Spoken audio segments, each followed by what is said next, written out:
if it's not my turn, it ain't really about my turn. It's really about God's timing.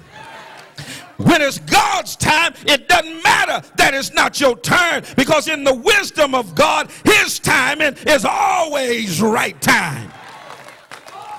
You see, my sisters and brothers, we operate off Chronos time.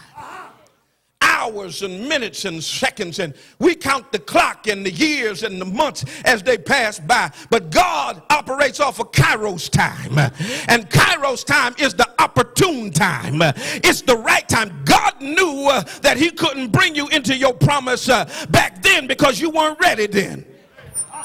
I know I lost some folk in the house right now. You didn't have enough patience. You didn't have enough common sense. You would not know what to do if you had been blessed back then. You would have messed the blessing back up. God had to bring you through some stuff so that God could prepare you for the right time.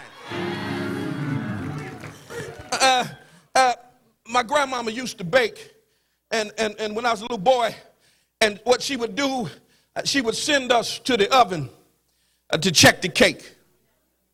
She would send us there with a fork, and we'd have to stick the fork in the cake, and if batter came up on the fork, it wasn't ready yet.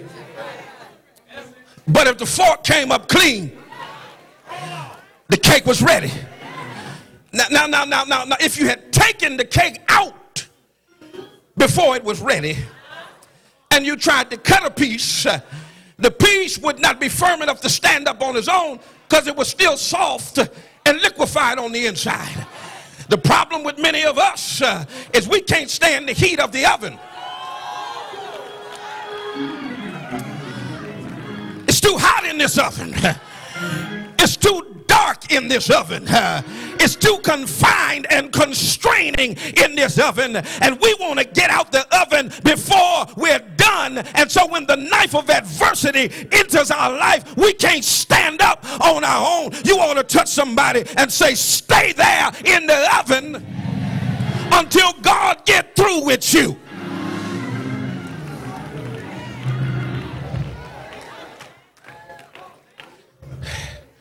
I promise this is the last time I'm going to tell y'all to sit down.